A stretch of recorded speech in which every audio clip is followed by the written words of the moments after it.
and nourished in our common worship of all that is holy, sacred, true, and beautiful.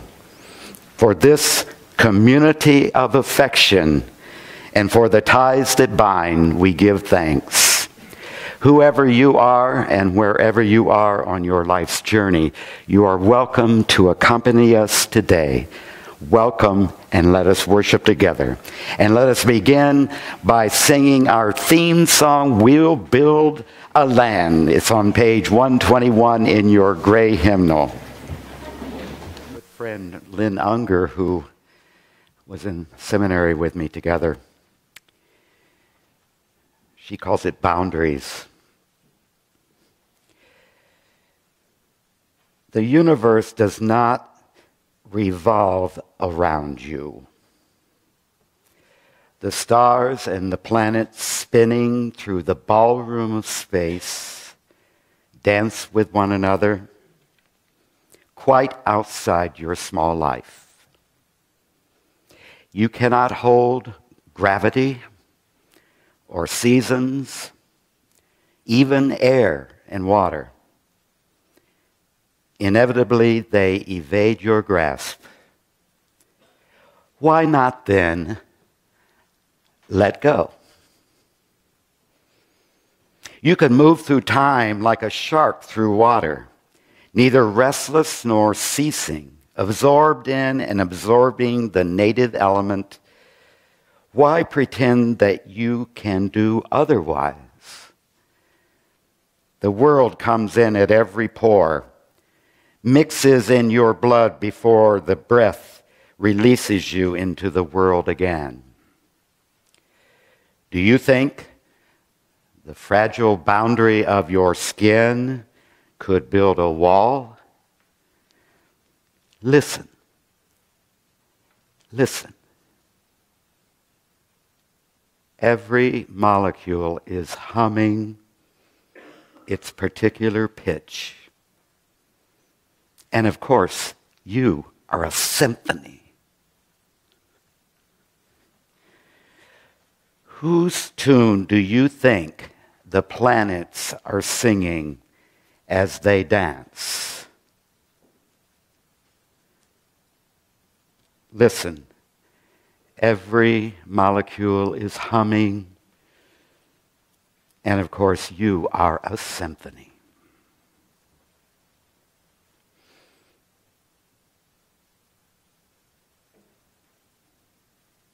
Blessed be. And today I would just like to say that it's good to be back on the West Coast.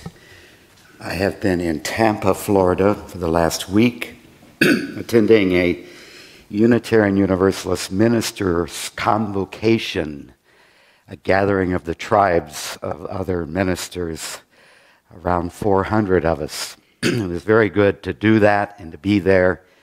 And the weather was nice, and the sand was beautiful, and the sun was out.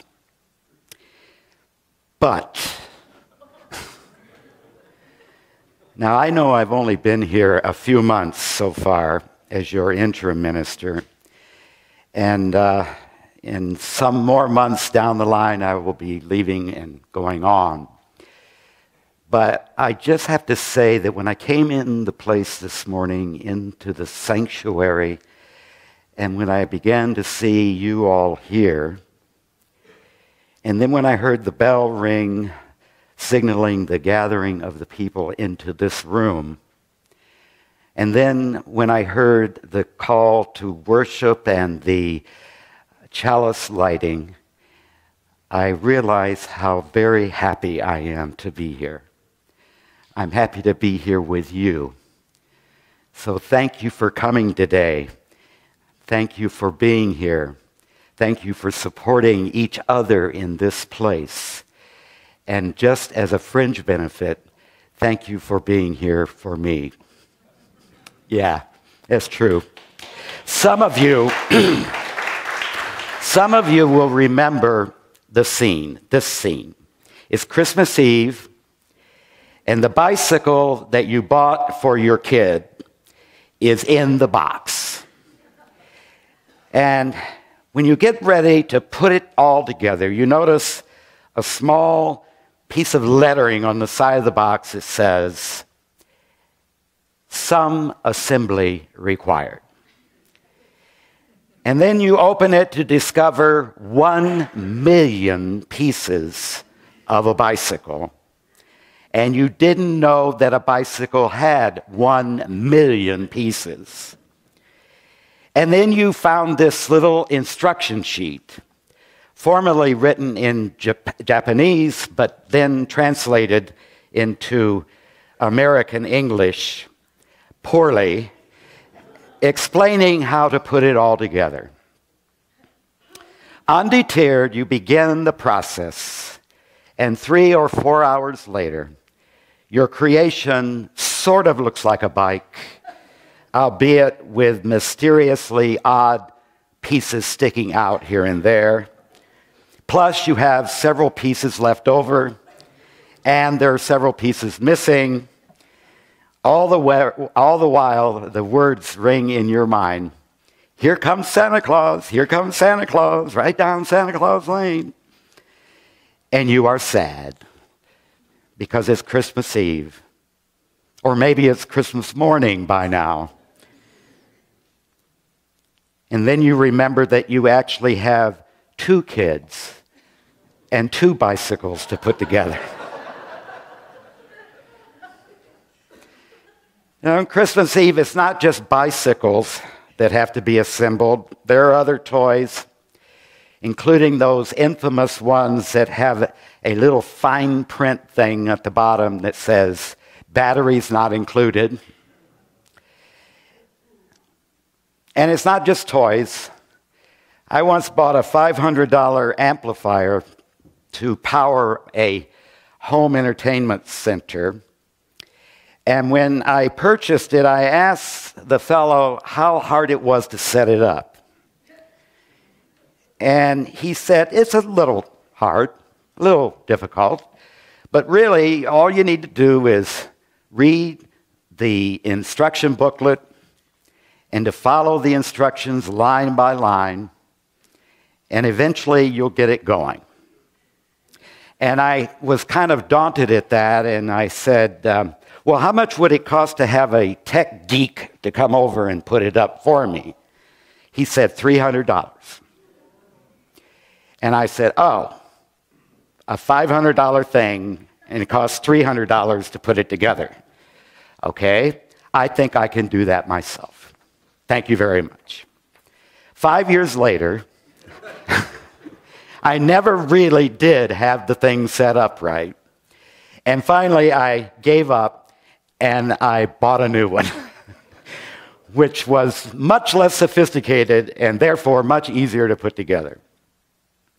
Okay, we put together things. We put together things that we want to make somebody happy. Make the kids happy with a bicycle or a toy. Make me happy with a grand home entertainment center. And the list would go on, and I'm sure you've had that experience. And I'm giving you these stories because they're metaphors. You know, preachers always have to have metaphors in their sermon. And actually, these are analogies. Because putting things together, because there's some assembly required, is actually the way we do things in a Unitarian Universalist congregation. It's the way we put together our personal belief system. When you walk into the doors of this church, the message is you need to put together your own theology. You need to put together and assemble all of the parts of what you think you believe. There is some assembly required when you walk in these doors. So I want to nominate Unitarian Universalism as what I call a bootstrap religion, even if that may be a pejorative phrase. Our most popular adult religious education curriculum is called Building Your Own Theology. How many people took that course over the years? I really want to offer that course in the springtime here. It's a basic thing that is about the way we do things around here. In that class, ordinary folks are called to figure out what their religion is and to express it in what is called a credo statement, a creed statement, Latin for I believe this. And among us, it must be remembered that we don't have a creed that you are required to believe. No creed is given to you on a silver platter. Those of you raised in other congregations and other religions know that usually there's a creed somewhere that you have to get up and say, I believe da-da-da-da-da-da-da, and that creed has been written by somebody else. And the creed describes what that religion is all about. You may have read the Apostles' Creed together growing up in another congregation, or the Nicene Creed, created in the year 326 of the Common Era, and still repeated these almost 2,000 years later. But we don't have a creed. We don't have a creed that we're going to give you on a silver platter or shove down your throats. And this is what it means to be in this religious community. Instead, you are encouraged to build your own theology, your own creed, your own personal belief system. And this is for instance, a central feature of Live Oak's Coming of Age program, when at its conclusion, the youth who are in the program stand up here on the stage and deliver their own belief statements about what they believe about the world and about their place in the world. And in that moment, the congregation witnesses the evolution of each of these individuals' personal theology, personal autonomy, personal religious autonomy. And it comes by their own authority. And that's the way we do this, and that's a great big plus here. As you are creating this personal theology, this personal belief system, you are encouraged by everybody else around here. And this is a very important part. You don't have to do this on your own. We're not going to tell you what to believe, but we're going to put our arms around each other as we all discover what it is that we believe.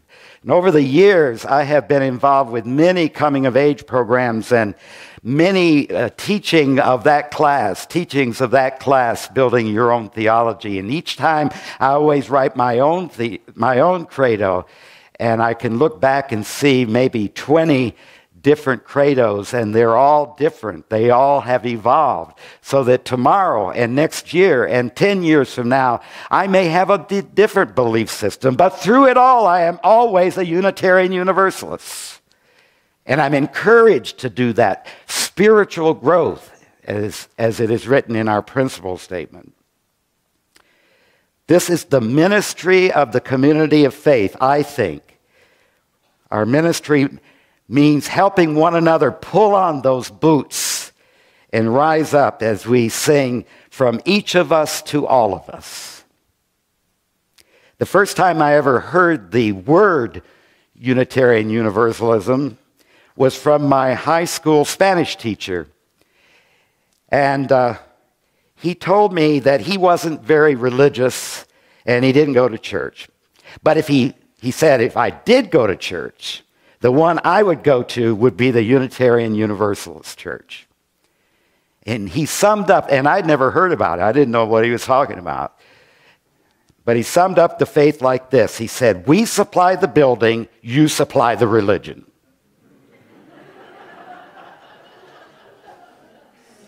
You surely know that not all churches or religious organizations do it that way. When you walk into some places, someone in authority will greet you with a fully assembled theological package where all of the pieces fit together perfectly and they're bright and shiny and it's ready to ride. There are no missing parts, to hear them tell it, and all the parts are connected in complete order. And all you got to do is get on that bicycle and ride. And we know that there are millions of people who do just that. They want a church that will tell them what to believe.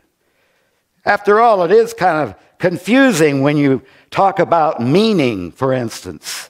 When you talk about truth, for instance. When you talk about the unknown and what we can't even imagine and the mystery of the universe. When you talk about God, it's not real clear to anybody. So to have somebody lay it out for you and say, this is the way it all works, for millions and millions of people, I would say billions of people, that's what religion is all about, is to give you answers to what is going on in the world. And what those millions of searchers don't want is a religion which offers them even more questions than they already have, and very few answers. And of course, that's what we do here, which is why we're represented by the burning question mark in our front yards. Our signature motto here is, and this is actually written in the words of some of the songs we sing, the questions are the answers. So researchers who study human behavior have discovered that searching for some kind of spirituality is a fundamental element of their human nature. We seem to know and to long for that which is beyond ourselves, something which somehow connects us with the universe. And because of that need, human beings have created thousands of possible pathways, and that's what we call religions. The religions have become entities of their own, which have established great power amid human affairs. And the history of humanity is filled with the wielding of that power, usually over the human beings it was built for. Some people say that the power of religion, and especially religious authority, and especially the hierarchy of religious authority, may be greater than any other.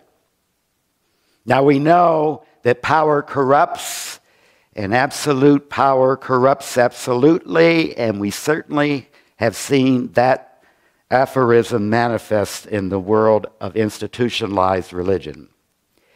But I want to notice that word absolute, for I think it is at the core of the situation. The religions which have camera-ready answers to everything are the very groups which insist that they are absolutely correct. It is called absolutism. And it claims that underneath all the messiness of humanity is a fundamental absolute truth. And they're the holders of this truth. And they guard it with great force, often to the denigration of humanity itself. Thus we have the great wars of all human history, wars that are almost always in some way about religion, or should we say, about absolute truth. Religion, after all, takes many forms, and sometimes it has nothing to do with God or theology or even morality. Sometimes it's about an ideology, as in fascism, totalitarian communism, and even capitalism, all of which manifest exactly the same kind of fervor and certainty that any religion on earth does. But there are some other threads in history which counter that absolutism. And one is the idea of freedom. Sometimes we don't think of human freedom in this way, but it really is a reaction to absolutism.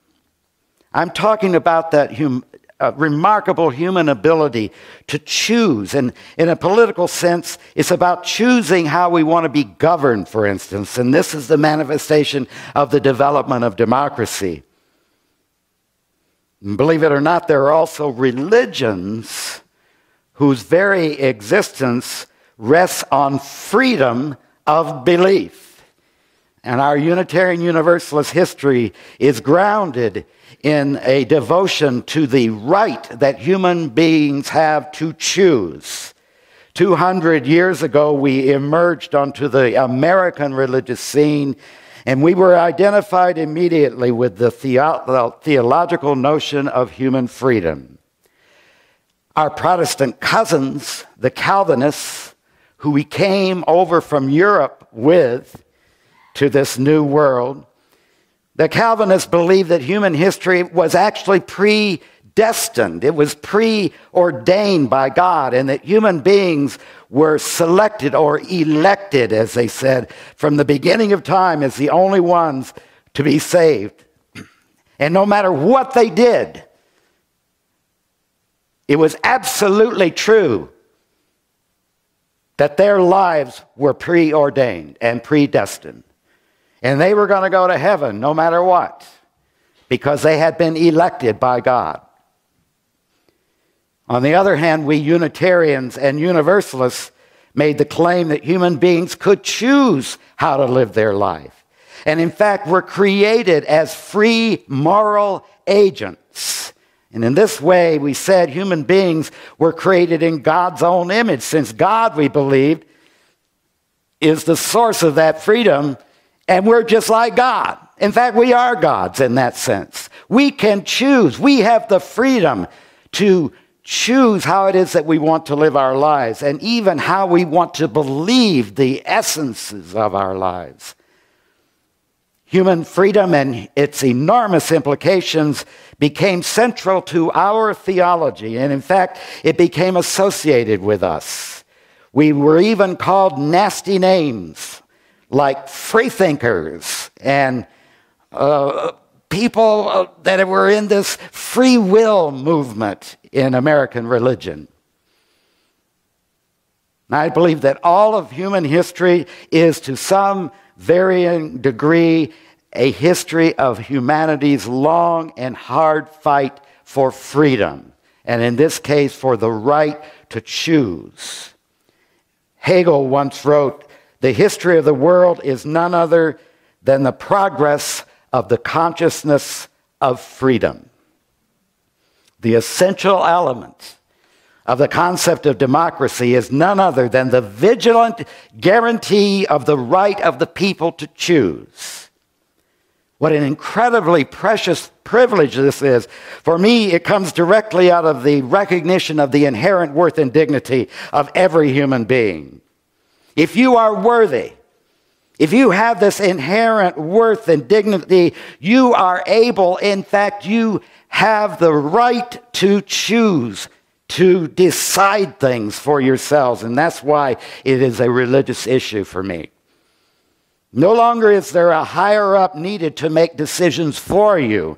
No longer is the authority in your life or for your choices to be found outside of you, in some other person's pocket, or even in some mysterious force in the universe. And of course, like other aspects of Unitarian Universalism, this freedom issue has its frustrations.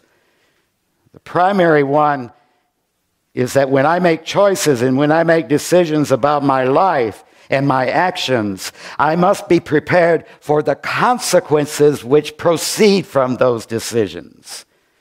We know and we are assured that for every action there is a reaction. We also know that when we take on the privilege of choosing, we assume a profound responsibility for our acts. We often misunderstand or underestimate this, and we often regret our shortcomings, but the responsibility is also a gift which comes from our acts, for it allows for change, for growth, and for new movement in life.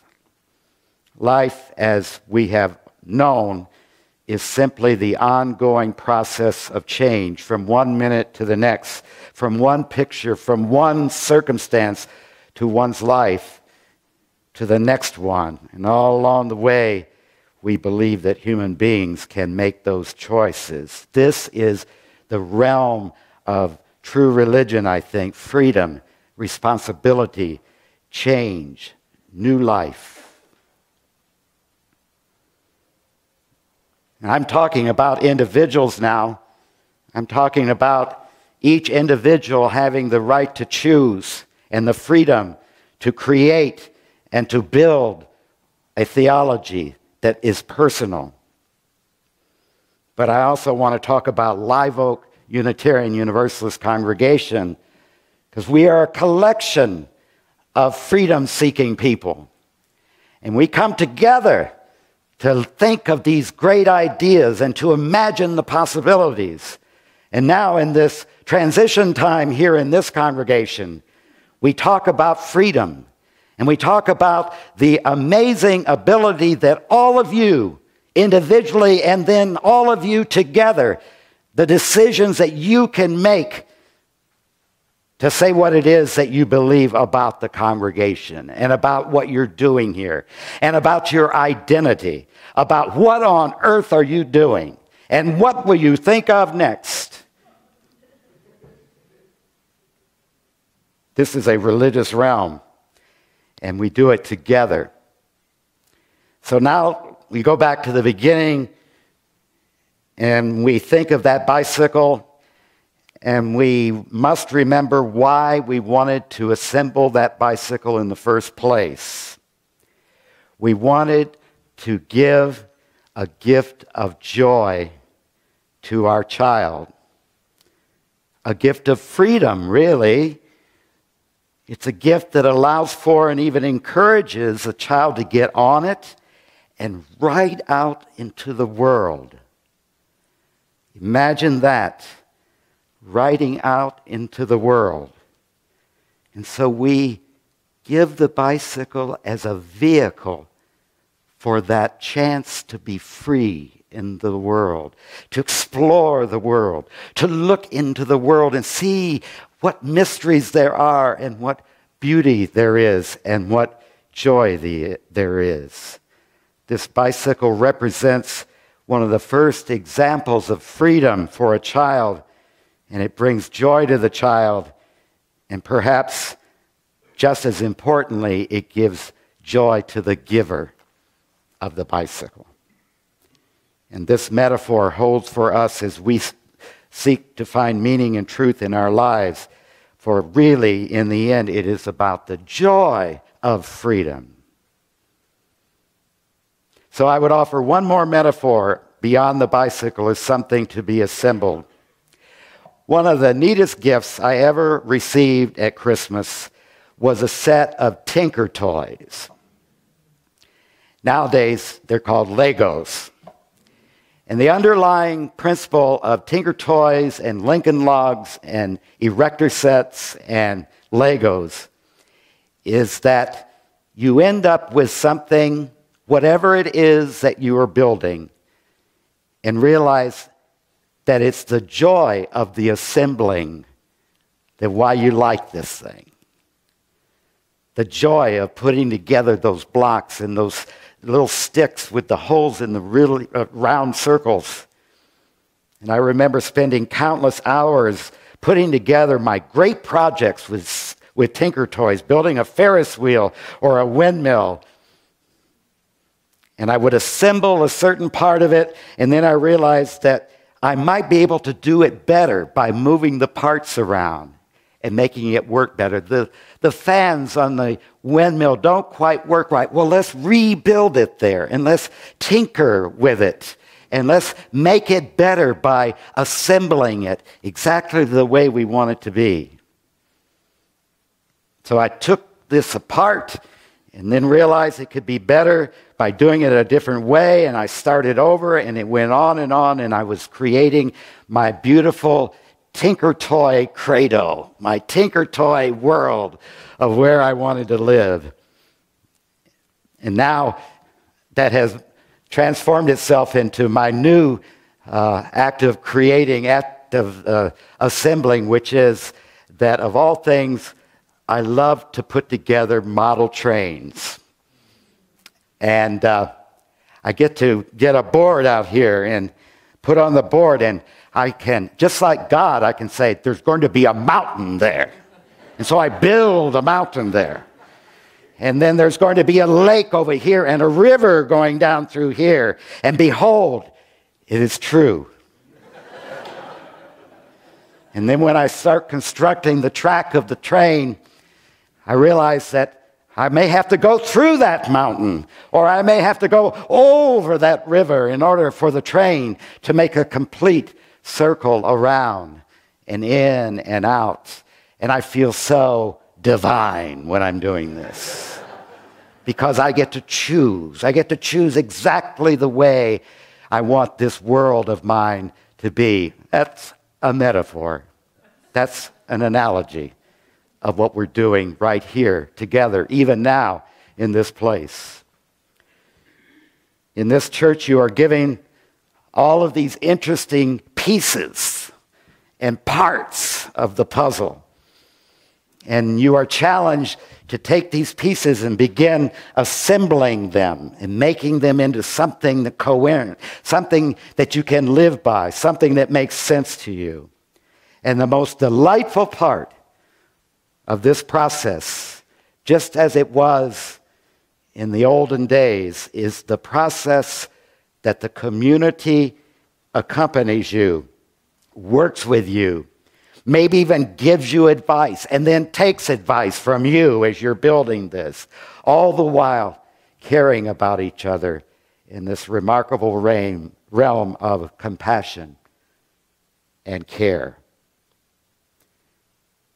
As we construct this magnificent creation, which is called the congregation, which is called my life, and what I believe in my life, my credo, I remember Dr. Rebecca Parker's advice when she said, choose to bless the world while you're creating all of this stuff, personally and together as a congregation.